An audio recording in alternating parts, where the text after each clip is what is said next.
When you start VRGS, you're given with this screen here. And before I even begin working with some of the data, I will just kind of run through what are the basic windows that you might see when you open VRGS. So like most modern applications, there's a file menu at the top, and then we have different what we call ribbon bars, and you might be familiar with these if you use other software like Microsoft products. We have the main view, which you can see has a scrolling image at the moment. This will be the main 3D window that will pop up. And then we have some trees on the left-hand side for different reasons that I will explain as we go through this. A messages panel on the bottom here. And then on the right-hand side, we have some other trees that will have other data and different properties inside of it. Now, the way that I like to work inside of VRGS is to move some of these panels around. So what you can do is if you hover over the top bar of one of these panels, you can move it around and you see I've got some different windows here. And as I click or drag it around, I can see where I might place these different windows. Personally, I like to put mine right up at the top on the right-hand side. So I'll do that just now. And so I've moved all my messages panel just up here into the top right. I might go ahead and move my properties as well up there. Let's see. Properties.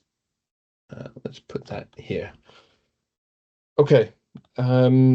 So I will first start off by creating a new project. So you go to File and New. And here you're given a window here where you can create a project. So I will call this Intro Workshop V2. Click Save. And then as you can see, things have changed around a bit. We had some information that pops up on the left here, and we now have a big black screen here, which is exactly what we want. So this is our now main three-dimensional window that has appeared. And then you can see here in the messages, there's some basic messages that tell us about different things that VRGS has done, like creating a database. So I will first start off by bringing in some data, because that's what we're really interested in, is data. So what I have here is in a folder. I have several bits of data in here, but the one I'm going to focus on right now are elevation data sets. And these elevation data sets are LiDAR data sets. So the last file here is just the standard LiDAR exchange data format. And most data in VRGS, you can simply just click, drag, and drop. And as you can see in the bottom here, in my messages panel, I can see that I've brought in all of these different LAS files. And what you might have noticed is there are several bounding boxes that outline all of our data. Well, that's not really useful because it's all black. But what we can do is in this elevation data, if I come over here to my data tree, I have a group here called point clouds, and that's exactly what this LAS file was, point cloud. So VRGS recognized that and dropped them into this point cloud group here. Now what I can do is a quick visualization of the data to make sure that it makes sense from what I expect it to be. If I right click and select all of this LiDAR data, what I can do is I can then right click, which brings up a set context menu. And in this context menu, you'll see several different things like attribute operations. We'll get into some of these later. But what I want to point you to is this option here called false color. And we choose false color and elevation. What this does is this creates a false color attribute that is applied to the points that is related to the elevation of these points. So as you can see, we've got different colors here where we've got higher elevations, which are in the lighter colors, and then lower elevations, which are in the darker colors. And maybe a bit of context here is what you may be able to see here is there's some sort of river feature. This is actually an estuary on the northeast coast of England. In this estuary here, there's some cliffs up here in the top part of this, in the northern part of this area. And if I use my left mouse button, I can move the model and I can rotate to change perspective. I can spin the model around. So I am looking south, which means I will be looking at the cliff sections. And the reason I rotated it around is because we are interested in these cliff sections along here. Now, again, we're looking south, so we're looking up the estuary here. What I'm interested in is this cliff section, especially here on the right, is where we're focusing today to look at some of the data. But I just wanted to show you a couple of more different data types that we could bring in to this project. So if you work with other elevation data, so working with the DEM data from any free sources, or if you have your own elevation data that you've created from your own independent sources, you can come over here to the data menu. You can find the triangular meshes option, this group here. If I right click on it, I can then come down to import. And from here, I can import from a file. Now you can drag and drop data, but you can also right click and import data. I like to work both different types of ways of getting data in. So if I come in here to my DEM folder, I want to choose TIFF elevation, and I have a set of SRTM elevation data, which is a global shuttle radar topography mission, which was flown by NASA in the 90s. So this here is a global elevation, but I've clipped it down to the area that we're interested in. So if I just click open, it brings up a set of dialog boxes, which tells me my approximate pixel width in X and Y dimensions, and where we're going to show up. Now, something happened here. The data didn't show up right away. But if I were to right click on the triangular meshes, sorry, left click and open it up further, I can see that I brought in my SRTM data here. And you can see here that it's a much bigger area than what our LiDAR data shows us. And that's sort of what we expect to happen. Now, you may have noticed that if you've worked in any other GIS sort of systems, I haven't set anything with regards to the coordinate reference system. Now, VRGS is aware that it can work with different coordinate reference systems, whether you're working in lat long or in a projected system. But I like to work in a projected system and make sure that everything that we bring in is in the right place, because if we have data that is only working in one projection or another, if we get everything in the right system, then we know that we're going to work with the data at the right scale and the right resolution. So on the right hand side, under the properties tree, if I click on this project properties, I can see project info, some other information that we won't cover today. But what's interesting to note, to look at, is this thing called EPSG code.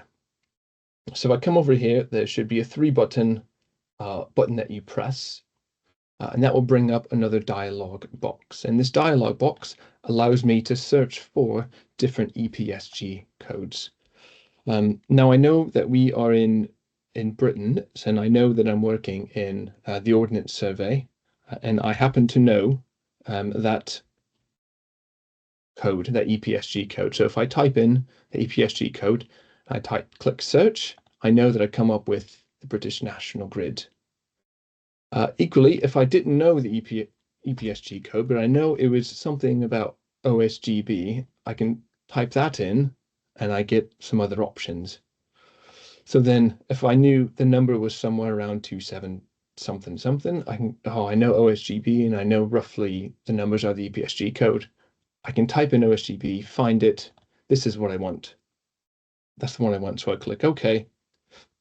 And that now sets this entire coordinate system for the project into that EPSG British National Grid code. So again, if we look at our messages in the bottom here, we can see that we set the project now to OSGB, the British coordinate system. So now that I've got everything in the right place, I want to bring in some more geospatial data because I want to give myself some more spatial context. This all looks nice, and I can see that there's some high elevations and low elevations, but it all looks a bit like nice colors to me. What I can do is I can bring in satellite imagery data. And the way that I will do this in this workshop is I will bring in a separate satellite image that I have. So if I right click on satellite images, I come up with open up another dialog box, and I will just navigate to my folder that I have satellite imagery. And here I've got some Sentinel-2 true color data. This comes from a couple of days ago. Yeah, a couple of days ago. So it's recent. So if I select that and click open, we can see in the bottom right that we've imported it. That's good. I come over here and look at my satellite images group, click on the arrow. I can see that I have the imagery that's been imported.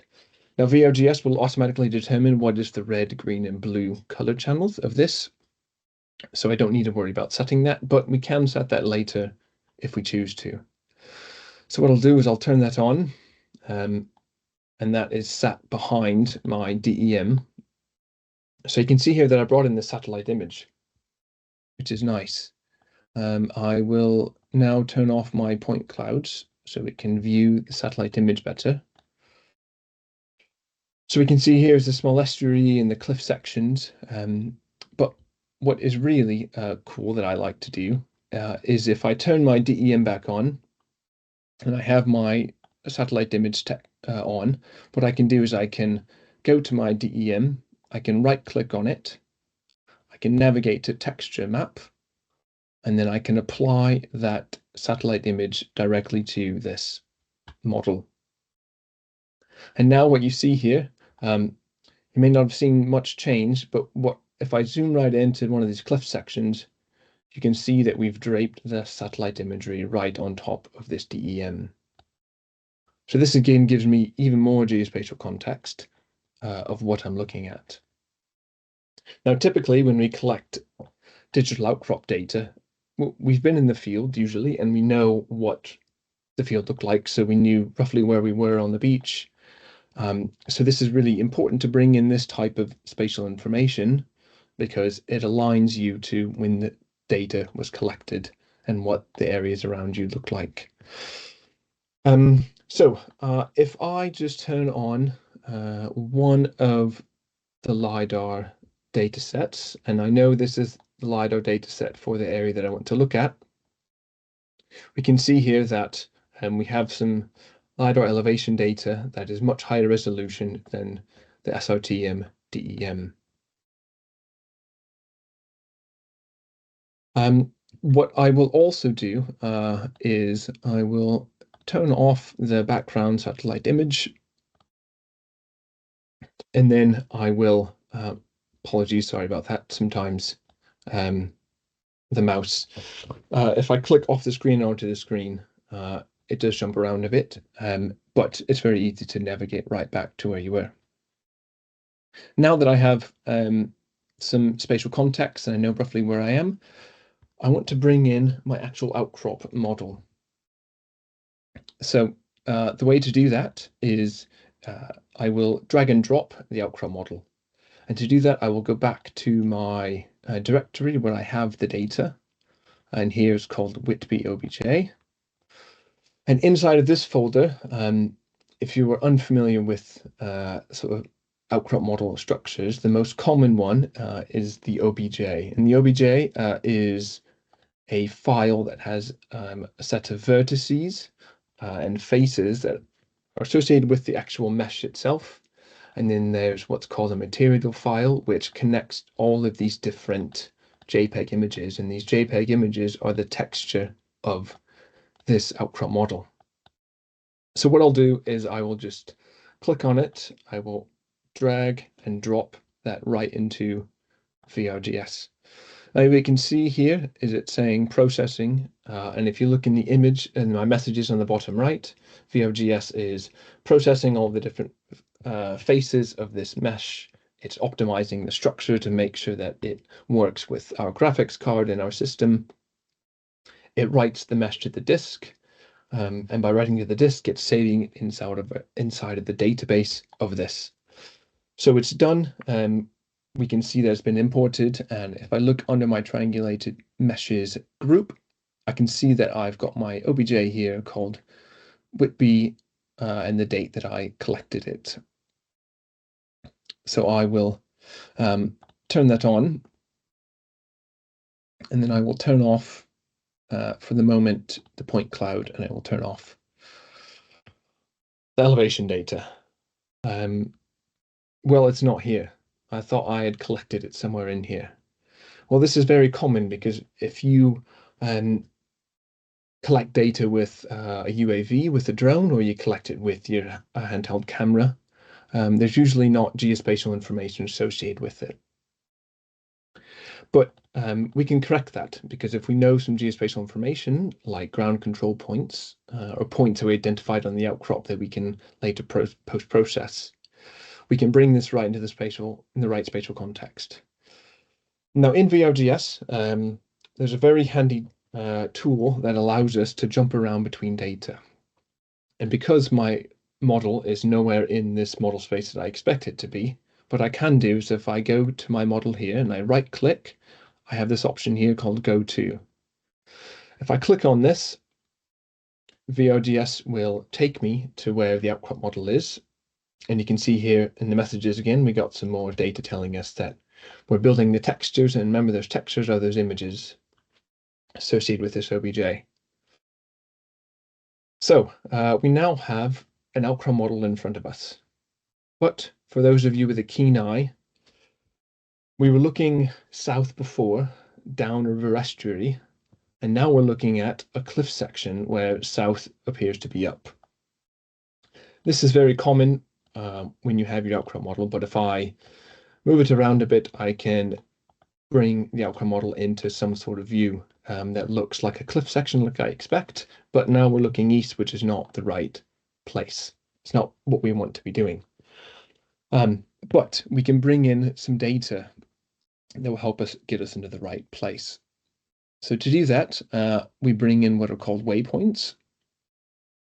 And these waypoints are going to be tie points. So if I right click on waypoint and I go to import, I go back to my directory here, and I have several different file types. I've got KML, ASCII is a GPX file if you're familiar with that. But my tie point data here are these tiepoint.txt. And what that looks like is if I open up my notebook here, I can see here that I've got some information. I've got some X, some Y, and then some Z information. And this is all in OSGB. So this again is important to note that you need to set your project coordinate system correctly, because if I had not set that correctly, VRGS would not be able to correctly work with any of this data because it doesn't know where you want me to put this information. So if I click on tie points here and I click open,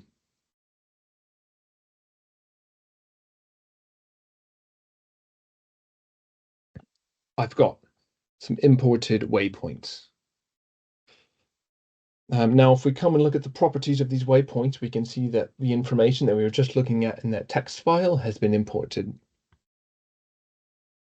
So now I need to navigate on my outcrop model where these points were. Now, I happen to know exactly where these points were. And the first one is over here on the right-hand side. So if I zoom right in to a point, and if you're ever out in the field and you're collecting points, it's really important to find really obvious markers. And now I know that this is waypoint 1. Now to add my ground control point to this waypoint, what I must do is I have to go to my mesh, my Outcrop model mesh. If I right click and I click on make active, that will make this mesh active. And then what it does is it opens up a whole nother ribbon bar menu system that is only for this activated triangulated mesh. Now to add some ground control points, we have this option up here called GCP. Now what I want to do is if I click on it, you can see that my cursor has changed to a little crosshair. So that crosshair allows me to put a GCP mark directly where I want it to be. So if I click, you can see that I've added a sphere here, which is the GCP information or the GCP location. And that GCP is located underneath the data, the metadata inside of this mesh. So you can see here, if I expanded my mesh, I have something called tie points group, and in that tie point group, I have tie point 0. So if I click on tie point 0, you can see here that I have my XY position of where this point is in space. Now, clearly that's not in the right place. So what I can do is, because if I know that this location of my imported tie points is that location of that GCP I just created, if I select and I right click and I go copy position, what I've done is I've copied this XYZ position to the clipboard. I can come back up to my tie point 0, and if I right click, paste, and paste target position, I click on that, and then now if we come back and look at the XYZ position, the target position has been updated to the imported tie point. And if I zoom back out a little bit, you can see this yellow line that's shooting off into the great distance. That is the target position. That is a visual representation of where VRGS will move your model to. Now I will go and I will put the other positions onto this Outcrop model because I happen to know exactly where they are. So if I zoom into the Outcrop model here, I can see that I've got these little white circles here. Now these are rock bolts, and the rock bolts are put into the cliff here to stabilize it because there's lots of erosion that happens on this cliff face. So if I go and do the same process again, I come up to my triangulated mesh ribbon bar, I click on GCP, and then I bring my crosshair over the rock bolt that I want to navigate, position this out GCP onto. Click, and I now have got another tie point that has shown up in my tie points list. I come down to my second imported waypoint. Again, right click, copy position, come up to tie point 1, right click, paste, paste target position. Again, you see this yellow line shows up. That's a vector that's telling us where VRGS is going to position this data. Now I will move the model around to the third position of where I know this data has been taken from. So if I zoom in, I know that this little green patch here, this is exactly where this third waypoint is. So I'll come up to my GCP, get my crosshair, click once, I've got my sphere, and here I've got my third tie point in the list. Come down the third tie point, I go to copy position, come up to tie point 2, right click, paste, paste target position. And there we can see that our Outcrop model has 3 vectors that are pointing off into the distance. Now there's the way to translate this model and rotate it to the correct position. We have this option here also in a triangulated mesh just to the right of where we add the GCP called from GCP. So what I'm going to do is I will click this button, and then what you see is the model has disappeared off the screen. That means VRGS has located where we need to put the model, and it has moved it into the correct position. Now remember I said that in VRGS we have this option where we can go to the model. So what I'll do is I'll right click on my mesh, and then I will click go to.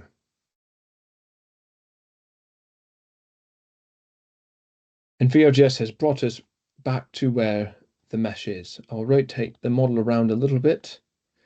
So now we're looking at the cliff section again. But if you notice in our compass in the bottom right, we're now looking south down the river where we expected to look. I come back up to my point clouds and I turn on my elevation data. I'll bring this information back in. And if you look closely here, we can see that we still have these yellow vectors, and these yellow vectors are pointing to where the outcrop model should be. And what you should also notice is that the model seems to be right in the middle of this point cloud. So that tells us that the model is not scaled correctly. It's a bit too big for this cliff section. Well, we have the tool here where we can rescale to the GCP that we have defined. So if I click this button here, VRGS will rescale the model to the correct size that it should be.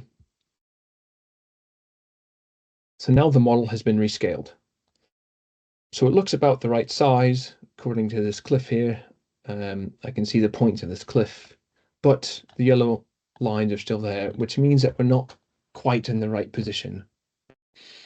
So what we can do is if we come up to from GCP again, if I click that button, it will then relocate and translate our 3D outcrop model to the correct position. So if you notice that we don't have any more spheres, so that any more yellow vectors, so we're in the right place. Everything seems to be scaled correctly. So we're on the right track. This is really great. If you are confident in your GCP locations and you want to scale and translate in one movement, under from GCP, if you right click on this down arrow, we have the option from GCP with scaling. Now, I only recommend you use this if you know that your positions are exactly right. They're in the right coordinate system. But that's just if you know exactly. Probably the best way to do it is to go through the step-by-step process that I just went through, because you can double check to make sure that your model is being translated and scaled into the correct position. Now, our Outcrop model is now nestled nicely inside of the point cloud here. But what we can do is we can merge these data sets to get a much nice, cleaner look to them. Now, a common practice that I like to do is I will make a copy of the data sets that I'm working with, especially geospatial data. So if I come up to my point clouds list here and I right click on the point cloud that I want to save, what I can do is I can come down to operations, and in operations I have another set of tools here. Now what I'll do here is we have this option called duplicate. So I'll click duplicate, and what you see is there is something here called a copy, which is just a temporary name for this data set. But I shall now take the time to explain a little bit of what some people might have noticed is we have these yellow little circles here, and then we've got a gray circle here. These are the various stages at which data is saved inside of VRGS. Yellow means it hasn't been written yet. Green is everything is okay. Gray means that we need to make sure that this data is going to be saved to my project. Because I made a copy of it, I want to make sure that I've saved this to my project. So if I right click on the duplicated copy, come down here to flag as edited. Now, if you watch carefully, I click it and now it turns yellow. This means that this is ready to be saved to my project. So what I'm going to do now is I'm just going to go ahead and save my project. So come up here to the save icon here. And what you will have noticed is they're now all green. Green is good. Green means go. So everything is saved. And I have my extra copy, my backup here from this point cloud dataset. So I'll turn off the original and I'll turn on this copy. Now the copy is black again because we haven't set that false color. So I'll come down to false color, set the elevation attribute, and we're now looking back at the false colored point cloud. What I will do now is, I do this very often, is if I come over to the right-hand side to the properties panel, I will change the name of this data set so it's something that I can quickly recognize in my project tree. So I'll call it something like Whitby LAS. Hit enter, and now we can see in the point clouds menu on the left-hand side that it has been changed to Whitby LAS. That means I can quickly know exactly what I want to refer to. So to merge this data together to get a nice clean merge, the best way to do that, and the way that we would recommend, is if you come over to your triangulated meshes tree, and if you come to your mesh that you want to merge with your LiDAR dataset or your DEM dataset, what you do is if you right click on it, you then come down to operations, and we have an option here called extract, a tool here called extract free edge polylines. So if I click on that,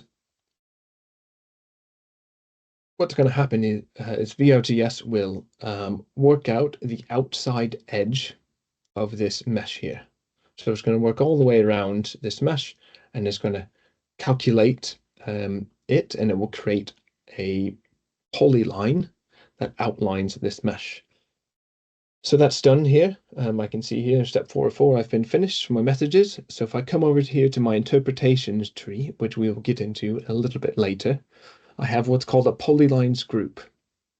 If I open up this polylines group, I have a couple of things called extracted. If I click on this one here, we can see this yellow polyline, this yellow surface that's been drawn around the outside edge of this mesh here. So I come back to my data tree, I will turn off the mesh so you can more clearly see this yellow polyline that's outlining the outline of that mesh. And then we can see some of the sparse points from this LiDAR data set. Now, the way that the easy way to clear up some of these points, there's a couple of ways. One, you could manually come in and you could edit some of these points out. But the quickest way is to come up to my duplicated data set, which I called Whitby LAS. If I right click on that, and then I go down to operations, we have this tool here called select inside visible polylines. So if I click on that, VRGS will then attempt to find and locate all of the points and select them that are inside of this polyline from the data set that you had chosen. So you can see here we've got all these blue points that are inside of this polyline outline here, and then we have the rest of the points that are part of our original data set. So if I want to clean this up, if I come over here to my point cloud data set here, if I right click, I then go down to operations again, and then at the bottom of this list, there's something called delete selected points. Now we want to choose this option because there is an option to delete, and that's further up here. That is not what we want. So make sure you come into operations and down to delete selected points. So if I click that, you can see that suddenly these points disappeared. Now, because this polyline drawn around the outside is traced around a very high resolution outcrop model, sometimes pulling in and extracting all of these points all at once and then deleting them needs a bit of cleaning up. And the best way to clean them up is to use the editing tool. So I'll rotate the model around just a little bit so I can see some of these points over here. So I come up here to my ribbon bars and I have the edit menu. I have a few different editing options. I've got a rectangle, a circular, and a polygon select. For this instance, I'm going to choose the polygon select. And you can see here I've got a crosshair. And what I can do is if I use my left mouse button, I can start to click around the outside of this polyline. And if you carefully look, you can see little green circles that have appeared. And then if I double click to finish, we can see those blue dots appear again. Now these are the selected points that I want. Now the reason that I have selected just a few points around the outside of this polyline is because, as I said before, the mesh is a really high resolution mesh compared to this 1 meter LiDAR data set. So by going just a little bit outside of it, we can create an even cleaner merge from these data sets. So we come up to my LiDAR dataset again, and again I go to operations and I go to delete selected points. It will remove those points.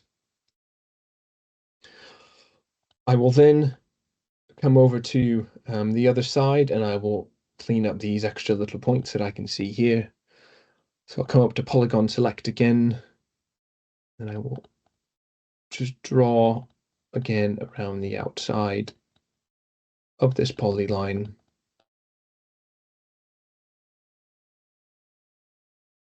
And the blue points appear again because they've been selected. So if I come here to right click, operations, delete selected points. Now we can see here as we've got some points that have been deleted. They're gone from the inside of this. And we've got a little bit extra on the outside that we've cleaned up. Now the next step to merge things together is if we come again to our mesh here, I right click on the mesh, I go to operations, and instead of selecting free edge polylines, I go to extract free edge points.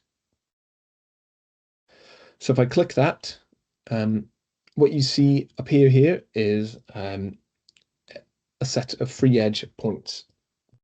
And if I turn those on, and then let's go to my interpretations, and I will turn off my polylines, you see these points that have appeared around the outside edge of where our mesh was. So these points have now traced all the way around the outcrop. And what we want to do is we want to merge the coarser resolution LiDAR points with the free edge points that we just extracted.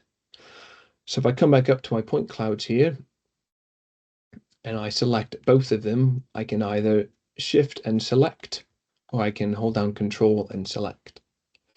So I have both of my points selected. I right click, go to operations, and then I click on merge. And when I click on merge, what we'll see here is another point cloud dataset called merged that appeared. So if I turn that on and then I turn off these decopied Whitby data, LiDAR data, and the free edge points, we can now see that we have a merged point cloud dataset. And what I want to do is I essentially want to create a DEM from these points that I've just cleaned up and merged together. Now I want to focus just on my outcrop area. So again, I'm going to come up here to my select tool. I'm going to choose rectangular select. Again, I get my crosshairs. And then if I just left click, hold down, I can draw a box. And the box has now selected all of these points. Now what I want to do is I want to create a DEM or create a triangulated mesh from this. So I come to my merged points and I have my selection, make sure it's around the area that I want. I right click in my menu. I come down to operations, and then we have another tool here called meshing.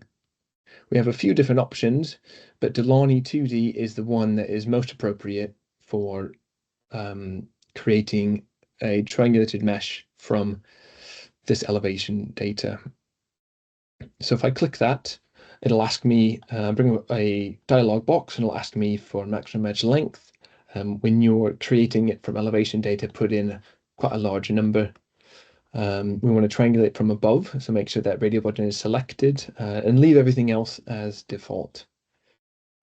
I'll click OK, and we can see here VRGS was doing some processing in the background, and it has added a triangulated mesh inside of our triangulated mesh group. So what I'll do is I will turn that mesh on, and I will turn off my merged data set. So what you can see here is we've now created a triangulated mesh from our merged data set. And if I zoom right in really close, you can start to see some quite big triangles because it was connecting points up and these other smaller triangles around the outside. If I turn on my Whitby outcrop model again, we can see that it lines up, but these triangles here are getting in the way. What we want to do is we want to remove these triangles so we can see the outcrop model. So I'll turn that off again, and I will come back to my interpretations menu, and I'll come back to this free edge polyline that we extracted. So if I turn that on, just to make sure that that is where we want, and we have to have it turned on for the next stage, I will come back to my data tab. I will come to this triangulated mesh that I created. If I right click on it, I come down to the operations menu, and then we have a tool here called select inside visible polylines.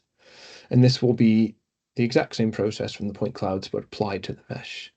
So if I click this button, what it does is it selects all the triangles inside of that visible polyline. And you can see they're selected because they've got this orange color compared to where they should be blue, where they were before. So I'll come to this triangulated mesh that I've just created, and I have my selected triangles, make sure that they are the ones that I want to actually select. If I right click, I then go to operations again. And what we have is delete selected, and this will delete the selected triangles that we have just selected. So you can see it's removed those triangles, but usually there's a couple of triangles that are a bit stubborn and like to stick around. So what I like to do is I will come back up to my polygon select edit tool. I will then draw some sort of polygon shape around it, double click to finish, and you can see here that they've turned orange because they've been selected. I'll come back to my mesh here. I will right click, go to operations, and then I want to delete selected. So now we've removed all of these unwanted triangles, those big triangles from our meshing. I will come to interpretations, and then I will turn off this free edge polyline. I will come back to my data, and I will turn on my outcrop model.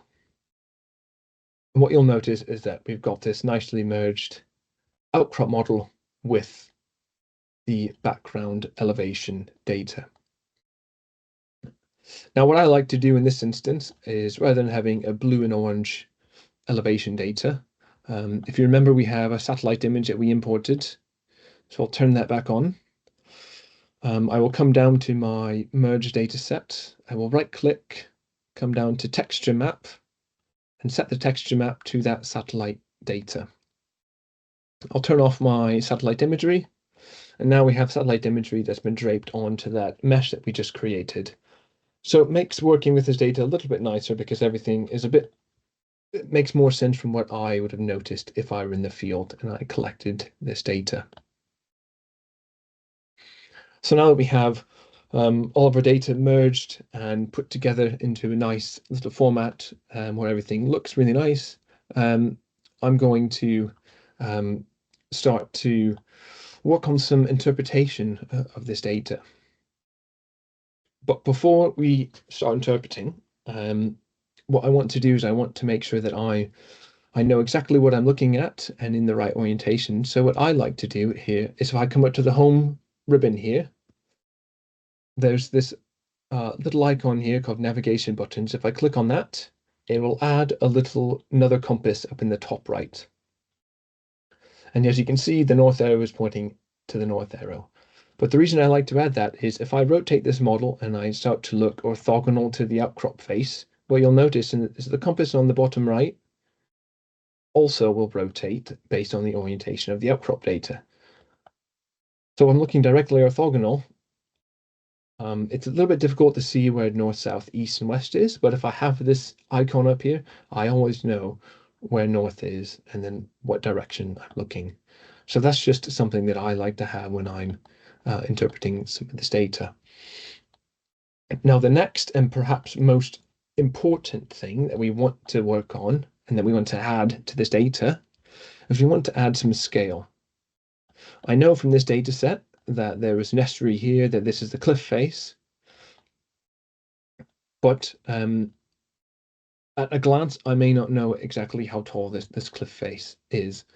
But if I come up here to my interpretations menu and I come over under annotations, we have what's called the scale bar, and the scale bar tool allows us to add a virtual scale bar to it. So if I click on it, I get a cursor and a little man with to tell us that we're going to put a scale bar down. So if I click here, for example, I can place a scale bar. So if I zoom into this scale bar, the scale bar here is default to a 5-meter scale bar. So if I come over here to my data tree, I have the group called scale bars. Open up the menu below it, and I can see that this is the scale bar that I've added. I'll just turn that on and off so you can see that that is the scale bar that we've added. If I click on it and I come over to my properties panel on the right hand side, we can see some of the metadata for this scale bar. We can see that its height is 5 in meters. We can see its width. We can see the color. I can change the color of this scale bar if I want to. I might change it to something like, I don't know, gray and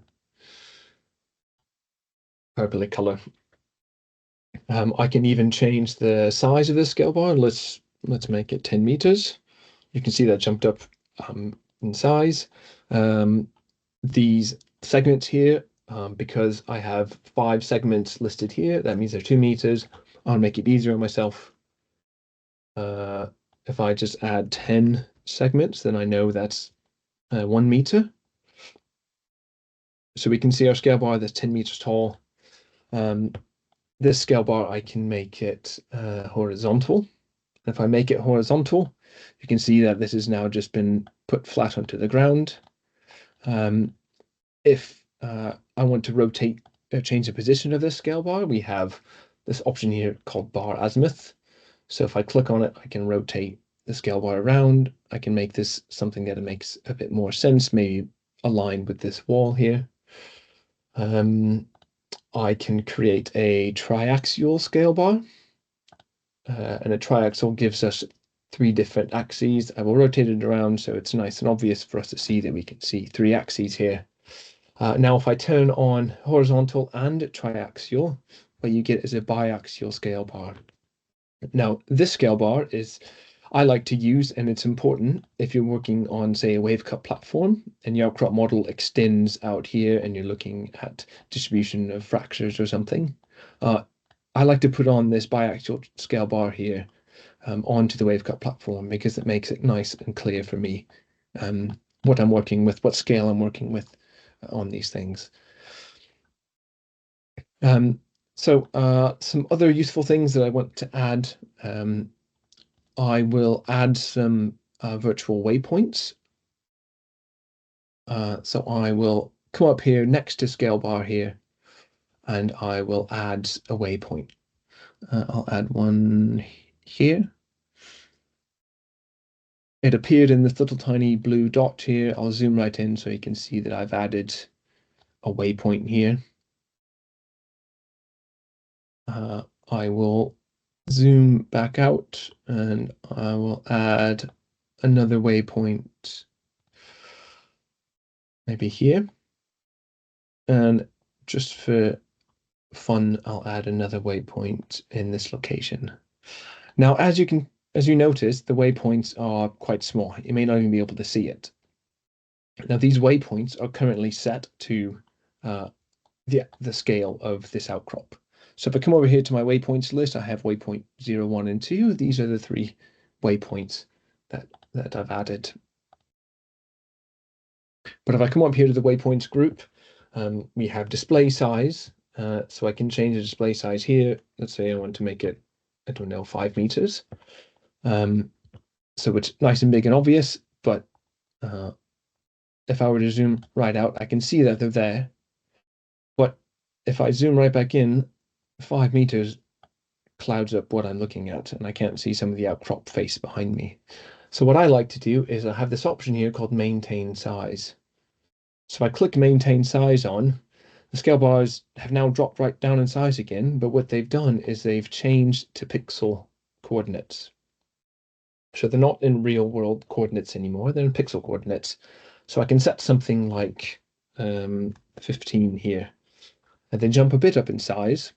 But if you'll notice, as I zoom out from this outcrop, they always stay the same size. Now this is really useful if you have a really long outcrop.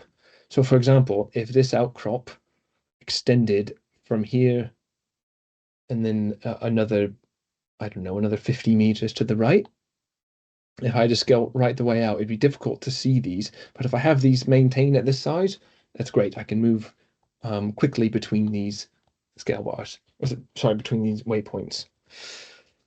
Now, at this point, what I'm going to do is I'm going to show you a neat little trick inside of VRGS. So if I come over here to the right-hand side and next to the properties, I have what's called web, and this web viewer is a real live Google Earth view. So if I zoom out, I can pan around, I can zoom out. This is actually Google Earth. And so we can see here that we're near Whitby in the northeast coast of England. I can zoom in, and what it's doing is it's showing me where these waypoints are located. So if I, for example, if I zoom into this first waypoint that I've added, I can click go to, and it will zoom out, and then what you'll see is Google Earth will update where I've moved to. If I come to this other waypoint, this third one, and I click on it, I move in the outcrop model, and then over in Google Earth, you can see that it's moved. This is a really good way to quickly check that these waypoints you've added in are in the right place. For example, if you're in the field and you've collected samples, if you've started a log position somewhere, you can add a waypoint here, and then you can check that that is in that correct location. Some other things that I might want to do is after I've added, I'll turn off some of these waypoints, I'll keep my scale bar here. What I might do is I might add another scale bar. So I'll come up here to scale bar and I'll add one here. So if I zoom in, I can see here that I got my scale bar added. And that, again, that's the 5 meter scale bar properties. I can see that it's 5 meters. If I wanted to make some interpretations of the size of some of these objects, if I have a bed that I want to measure the thickness of, for example.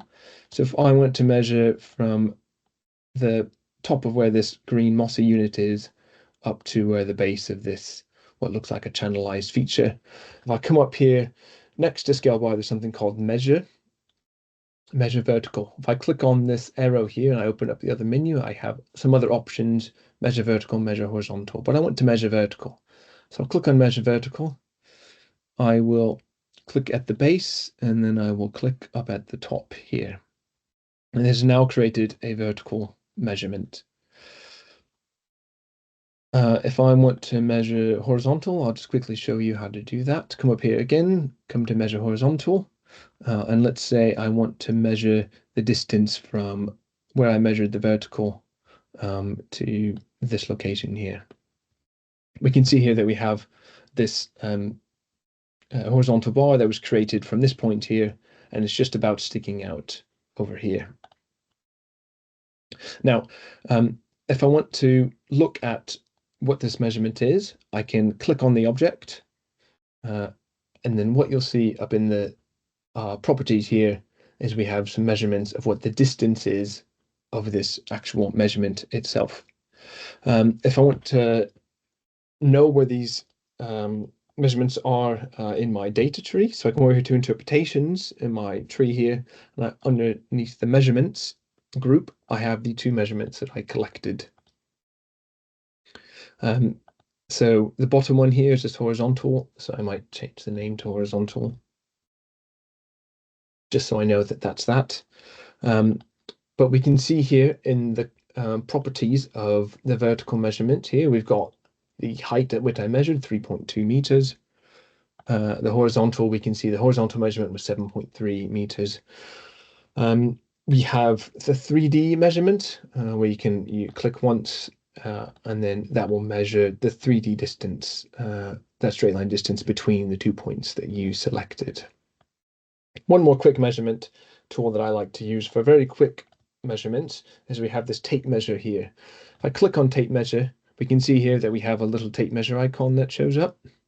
And if I just wanted to measure the distance, I click once and then I move my tape measure around. And you can see here that the values are changing, which tells me that distance that I've measured.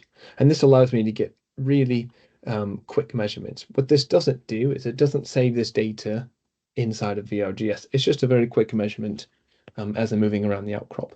So as I move away, you saw that it disappeared. That's because the data wasn't saved inside of VRGS. Some other interpretations, some other tools that we might want to look at for some basic interpretations is we have what's called digitize polyline. So if I come up here under my interpretations ribbon, I come up to digitize polyline. I will click on it. And then what I see here is I got a crosshair here and then a pencil dialog that tells me I can start digitizing. So if I use the left mouse button click, you can see here that there is this gray line that's appearing. This is the polyline. So what I'm doing here is I'm tracing a polyline at the base of this channel-like feature. Double click to finish, and then you can instantly see that we've created a polyline. Now this polyline will have vertices associated with it, and the vertices are all the locations that I had clicked. And the vertices are, if I zoom right in, are these gray spheres here. If I wanted to change where some of these vertices are because I accidentally clicked somewhere I didn't mean to, I highlight the polyline by clicking on it, and then I know that it's activated because I can see the spheres. I come up under Edit here and I click on Move Vertices. And we get another little cursor change that tells us we're in the Move Vertices. I come to the closest vertex, and then I just simply drag this sphere around to put it in the right location that I want to. If I want to add another one, because maybe I want to get this polyline closer to the actual edge of the surface here of this channel-like object, I click on the square, and the square little cube will instantly create another vertex. So this way I can very quickly just update the accuracy of my polyline.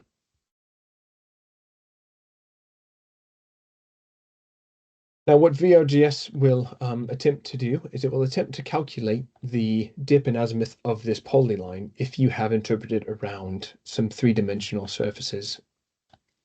So if I click on this polyline, it shows up under interpretations, under polyline here. Polyline 0, this is the one that we just clicked on. So if we go to polyline 0, we can see things like dip and azimuth of this polyline. We also have the ability to extend an extended sort of polyline is what's called a geopolygon. Now, a geopolygon allows us to create a three-dimensional enclosed polygon around an object. Now, this outcrop here is a Jurassic Age. It's a fluvial outcrop, as some of you keen eyes may have seen. So we have some overbank sort of mudstone deposits here, some of this multi-story channel-like feature that I was interpreting the base of. But what I want to do is I want to create a geopolygon object. So what I can do is if I zoom in the top here, I have something that looks a bit like some sort of channelized feature, and I want to capture that. I want to capture the three-dimensionality of this. So if I come up under interpretations and I click on geopolygon, I click on it and then I get another crosshair, and you can see a small red polygon shape that tells me I'm in the geopolygon mode. And again, just like a polyline, I just click around this three-dimensional object that I want to create a geopolygon for. I come to where I think is the end, I'll double click, and then what we have is a three-dimensional object that has been created around that channelized looking feature. If I come over here to my interpretations tab, we can see geopolygon 0 has shown up, and that's exactly what we want. If I come up to some of the group level of this geopolygon, I can change some visualization of this polygon. Let's say that I want to turn off the fill of it, and I just want to see the outline of the object. I can make sure 3D trace is turned on. I'll turn off extrusion path, and there I can see that I have the outline of where I clicked on that geopolygon. Go back to the group here. Let's say I want to show it filled again. I will click on fill, and I might want to change the color of the geopolygon, so we can see that it actually is a three-dimensional object. So we can see here that we got this triangulated looking face of this geopolygon. Now, inside of a geopolygon, we have some metadata for it. So we can calculate area, cross-sectional area, width, height of this geopolygon that we had drawn on. And just like the geopolygon, the polyline share very similar visualization tools. So I come over to my polyline again, and I come up to the polyline group. I can do things like show a 3D trace. And if you watched, I'll zoom right in. You can see if I turn this off and on again, we can show a 3D trace. I'll turn off show planes, and we can see here that we can just have a 3D trace on top instead of the plane. I'll go up to geopolygon, and I'll do the same again. Turn off fill, so I can just see here the boundaries that I've drawn for these polyline and for the polygon. So this is really handy if you want to show a lot of polylines. If you have several polylines across an outcrop and you've got lots of interpretations and you don't want planes everywhere, you can just turn on the 3D trace. And I do that sometimes if I'm working on trying to interpret stratigraphy of an outcrop. We can change the size of some of these things. So the trace size, I can make it of my polyline. I can make it really big if I want, or I can make it equally small. It just depends on what you want to visualize and the position that you are. So if I'm zoomed really far out from an outcrop model, I might have my polylines a bit bigger with the traces so that I can see from a distance where they are. Now I'll show you one more thing, which is I mentioned earlier that a polyline, I'll come over here and then I'll turn my planes back on, turn the trace off, that VRGS will attempt to calculate the dip in the azimuth of this surface. Well, we can manually and more accurately, if we want to, calculate the dip in azimuth. We have tools in here called dip and azimuth. So we've got two interpretations at the top, and we have dip and azimuth. If we click on dip and azimuth, what we get is we see the crosshair again, and then a little disc looking thing, and the number 3 next to it. That tells us that we're going to click 3 points, and we're going to try and create a best fit plane of those 3 points. So if I come up here to this surface here, I can see that I've got something that looks like could be a joint or a fracture. So if I want to maybe measure the dip and azimuth of this fracture, I'll come up to my dip and azimuth tool, click once, twice, 3 times, and then it will create a plane that's best fit based on that fracture. If I want to do that around, let's say, a 3D surface, I'll come up here, right, this little object in here, I can see that I've got some nice three-dimensionality. I've got this joint or fracture set here, but I want to know the base of it here, so I'll come back up to dip and azimuth. Maybe I will just follow it around. And then I can see here that I've got something that doesn't look quite right. And this can happen when you're working with three-dimensional data. Sometimes you have to double check that what you think is geologically accurate has been drawn. So I'm not pleased with that one, so I will turn it off and not worry about that. But I will add another one maybe further along here. And this one has created something that will follow this part of this body here all the way around. So if I click on any of these dip and azimuth disks that I've created, over my properties I can see the dip and azimuth that has been calculated based on that. Now that I have my model that looks nice in its right place, and I can make some very clearly defined maybe stratigraphic boundaries, I can maybe draw some more polylines in here if I want to. I can continue this polyline. But I'm interested maybe in some of the detail that I might not be able to see in the texture images. Because usually in a three-dimensional mesh, there's a lot of information on the structure of the mesh that we cannot see from the textures themselves. So one way that we like to work with the data is what we call a tensor analysis. And what that does is that allows us to add other attributes and calculate other attributes on this data. So what I've done is I've just turned off the background that merged elevation data. So we just now have the outcrop model in front of us. Maybe I'll turn off one of the polylines, and then I'll turn off the geopolygon. So we just have the data in front of us and maybe a couple of scale bars. So in VRGS, we can calculate some specific attributes for these three-dimensional meshes using the tensor analysis. And the way to do that is to come over to your data tree, find the mesh that you're interested in, right-click on it, so then you bring up this other context menu, and come down to what we call attributes.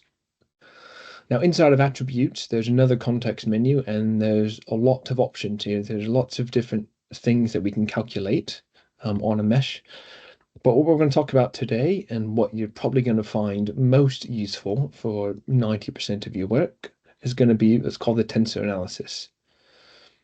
So if I click on tensor analysis, we get another dialog box that shows up. In this dialog box, you can see we've got this box up here that says sphere radius. Now, the sphere radius is important because it is a virtual sphere that is defined by the radius that you set here that will search all the way through your mesh and will calculate different attributes that we tell VRGS to calculate. Leave this approximate nearest neighbors ticked. This will work for you for 99% of the time, and it's what I use in my analysis. Now, in the list here below, we've got some basic attributes, which things like dip and azimuth, coplanarity, collinearity, which are how planar features are and how linear features are. Got the clues sort of in that name. And then we have some advanced attributes where we can calculate the eigenvalues as well as sphericity, change of curvature, things like that. But most of the time, you're going to use things like dip and azimuth. As geologists and geoscientists, we're interested in dip and azimuth.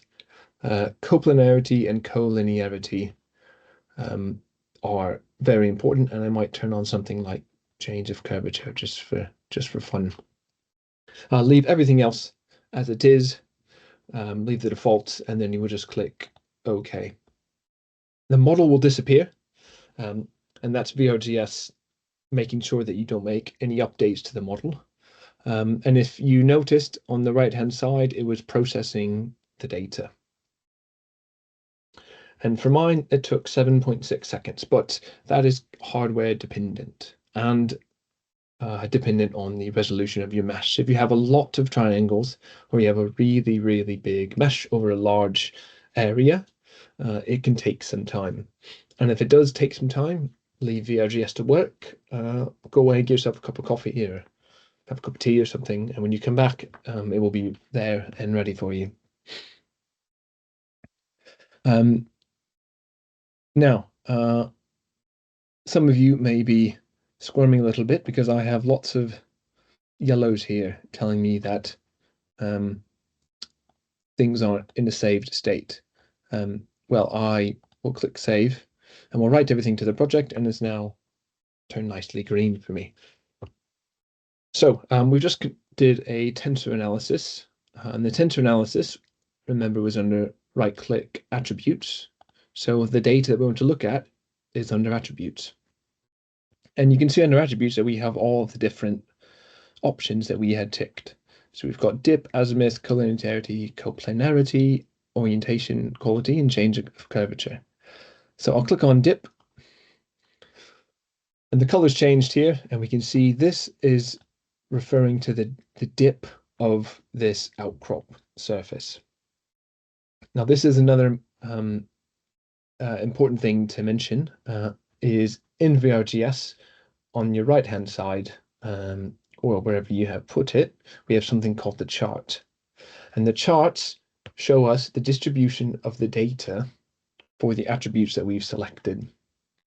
So we can see here for the dip, we have things that are dipping at 0 degrees, and they dip all the way up to 88 degrees here in the higher colors.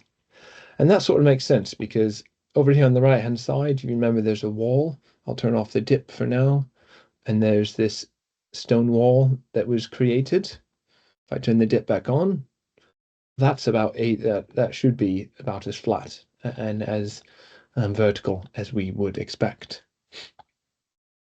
But this dip, if we look at this surface here, the surface is here just to the left of that wall, we can see that the dip is telling us there might be something interesting happening here with the brighter dip colors, and then we've got the lower dip colors, which might be the sphere, the slope. I can turn on azimuth, which tells me the orientation of all of these different surfaces. I have things like coplanarity. Now, coplanarity, sometimes you'll get, it might look a bit dark like this, and that's because it's trying to figure out what the end members are, the high and low ranges of the data. But that's why it's important to always have this charts window open. And as we can clearly see here, that we have this big peak right in the middle, so it looks like a normal distribution. But in this chart, you'll see this red line on the left. And if I have my mouse over it, we get the sliding arrows. If I move over to the right, we have this yellow line. And again, if I have the yellow arrows, what this means is I can move these lines. And then what it does is it starts to clip. And if you watch closely in the model, we can see that the colors are changing. And so what we're doing is we are moving the visualization of the data into the range between where the red and the yellow line are. So when I move this yellow line in a bit, we can see the colors change, and then it should be clear that because we're looking at coplanarity, on the right hand side here, this wall, as we should expect, are quite planar. They are coplanar together. But what we're also seeing is there are a number of faces in here that are also planar. And so what may not have been obvious in the true color in the RGB textured mesh is we might have joints or fracture sets inside of here. So the coplanarity is really important because it pulls out that type of information. Now, as you can see, I had to manually move it so that we fit inside of this range. So we have from 0 up to 24 for the coplanarity. According to Fernandez 2005, what we're most interested in and what's a good coplanar value is something around the 5 mark or so. So what we can do is if we brought in our data to an appropriate level, so we've moved our yellow one over to where we want to pull out the features that we think are the most coplanar. What I can do is if I come over to my coplanarity attribute, if I highlight it and then I right click on it, well, we have this thing we call transforms, and here we can normalize our data and we can do some different plotting changes to it. But what I'm most interested in is I want to clamp to the filter that we had just set. So what I'm going to do is clamp our distribution of data to between the red and the yellow lines that I created. So go back and look at our distribution. We can see exactly where we had clamped this data. Now, if I'm interested in something like fracture sets, and I think I saw a question that was asking about automatic fracture or bedding interpretation, using something like the attribute allows us to do a bit more of an automated extraction of things like fracture and joint sets. So I'm going to come down here to the bottom of this outcrop surface here because I can see that I might have a series of fracture, maybe joint sets. And if I come back up to interpretations and then I come up under dip and azimuth, if I click on the down arrow, I have things like 3 points, which is what we had done before. I have in points, which is if I click multiple times, it will solve for the average and the best fit. I have 1 point, which allows me to add, say, field data. So if I click on 1 point, and then I click here, I put in the dip and azimuth that I've collected from the field, and we'll add it. But what we're really interested in right now is looking at some sort of bit more of an automated extraction of some of these maybe joint or fracture sets. So if I come back up to dip and azimuth, and I come down here to attributes, if I click on that, I bring up a crosshair and you notice that it's different. It doesn't have the little disc on it anymore. It is just a single crosshair. And what this will do is when I click on a point on the outcrop, at that exact position, it will then pull out the dip and azimuth information from the attributes that we had calculated. So I'll click here and you can see that it added a little disc here. And if I come up to that orientation of that disc, look at the properties, I can see here that it's 84 going to 82, which that looks vertical, nearly vertical, so 84 makes sense to me. And then I can just repeat that process, click on dip azimuth, click on the drop down arrow, come down to attributes, and then I can click on this surface here. I will do that just a few more times, just to build up a few of these. Now, if you notice, I'm clicking where the highest coplanar values are, because that's telling me that these might be sets or fracture sets. So as I've clicked these, I think it's really great that I can see these visualized, but as a geologist, I want to see a stereo net. So if I come over here to charts, we have the histogram, which is what we were looking at for coplanarity, but we also have something here called the stereo net. And you can see the stereo net, these are all of the the orientations that I've calculated, all the dip and azimuths that I've calculated. I'm going to remove this one that I added at 0, 0 because it doesn't really make sense geologically. Which one is it?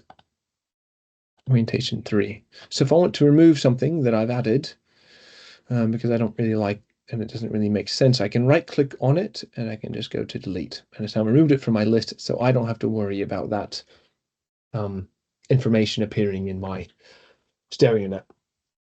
So when you start a stereo net, it whilst you're in, you have the 3D window in front of you, and then you come to the charts stereo net. This is a real-time stereo net that's created as you add interpretations. So what I'll do is I'll add a couple of more dip and azimuth orientations based on these attributes I calculated.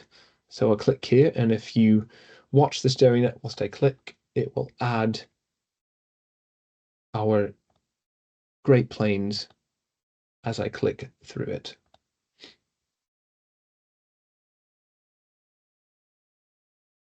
So this is great. I can start to see as in real time what sort of fracture sets I might be building up. Now, if I want to change some of what this might look like, if I right click in the window here, I have some options here. I can add the minor lines inside of the stereo net. I can turn off the planes where I just see the poles, and you can just barely see the poles here. If I zoom in with the mouse wheel, I can see that there's some poles here. But what is also useful is if I right click on it and I click on contours, it starts to pull out a contour around all of these poles. Now this is the nice and easy way to visualize what some of these orientations that I'm pulling out. Now we have another stereo net ability inside of VRGS that has a bit more functionality to it, and it operates independently from this real-time update. So if I come up here to Home, and I come next to Project Explorer and I go to something called Windows, click on the drop-down menu, and we have a few different options here. But if I click on the stereo net window, it opens up a stereo net for us. And as you notice, I don't have any of my orientations that have been selected. So this works completely independent. So if you just want to work with the data that you've collected, you can go back and forth between your 3D window back to your stereo net. But what I like to do is collect my orientations, and then I will come along here and I will turn them all on so I can see them in my stereo net here. Up in the top here, we've got some options where we can turn the planes on and off again. We can turn the poles on and off. If I leave the poles on, and let's say I want to calculate the contours again, I can even put a solid fill to it so I can start to see where the highest concentrations are. I can attach a log scale to it. I can invert the scale. So if I want to see more of these density rings around it, then I can do that as well. But what I can also do, which is also really important, is I can click here called Show Rows. And what this does is this shows a rows diagram of the approximate orientations of these fractures that, in this case, that I have interpreted. This is really useful. This rows diagram is if I go back to my 3D window here, I will turn off my coplanarity, so I'm back to my 3D mesh here.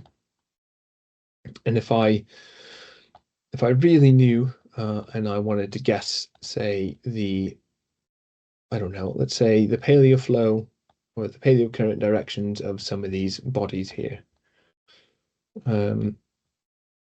I might come into this area, this body here, and I will come over to interpretations, dip and azimuth, come 3 points. Oh, that's not right. I don't want to use that, so I'm not going to do that. Or maybe I'll come to this one. I can see here I've got some sort of, that might be a bedding surface there.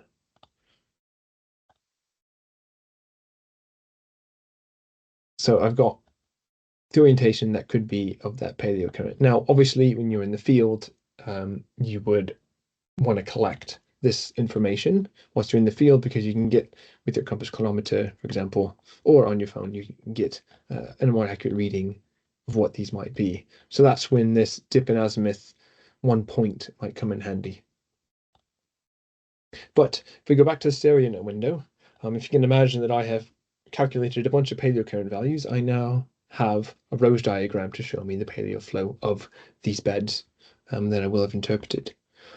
And I will come back to my 3D window, and I will zoom back out a little bit.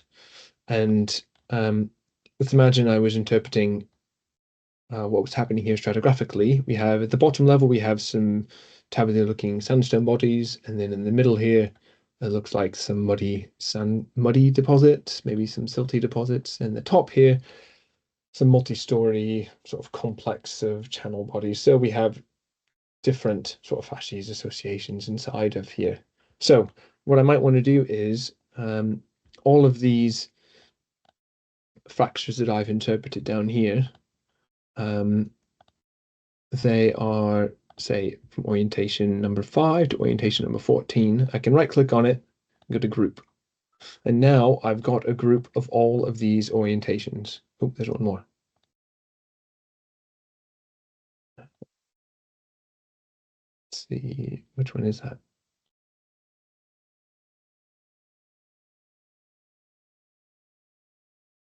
Orientation 4. So if I want to move something around, I can left click on it, drag, and you can see the highlight. That's just highlighting where it's going to appear in the list.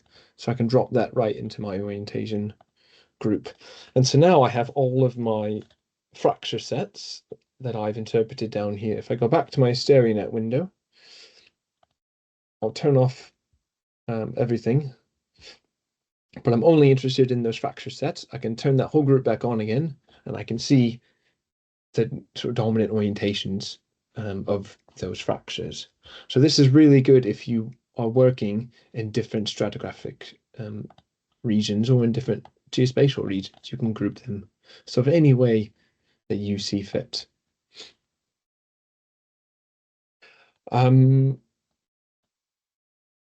So I think maybe at this point, since we have about 20 minutes left, I can either carry on and show you some more other things that we might like to do, or we can take some questions.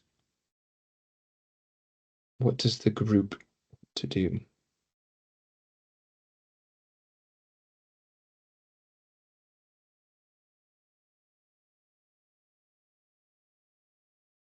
Maybe I'll just show you a couple more things, and in the meantime, you can ask sort of some questions. Okay, so what's really important, as I described before, is we have scale bars. So scale is really, really important if we want to know the size of some of these features. So we have this this biaxial scale bar here, and remember, scale bars are in data and under scale bars. So scale bar 0 is our biaxial, scale bar 1 is this 5-meter one over here. Now let's say I want to save an image of my interpretations and put it in a report. What I can do is I can orient my Outcrop model to the way I want to.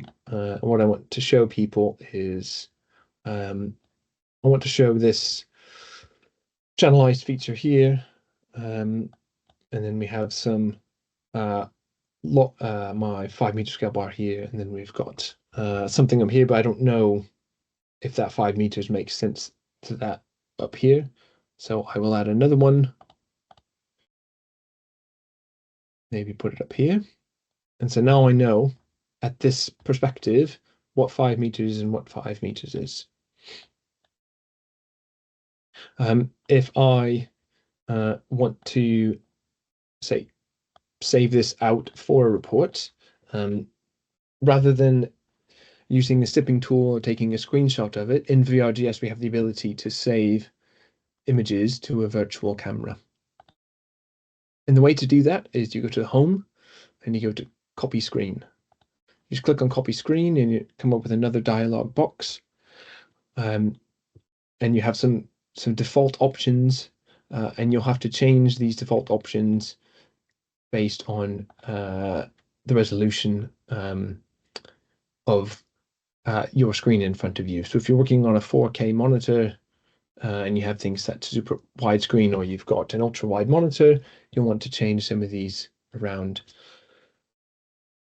I'll just type in something like 3200 pixels by 1600 pixels, and you can either save it directly to a file, or you can copy to the clipboard and then paste it in Paint or the graphics package of your choice. So that's one way to get out some really nice high resolution images.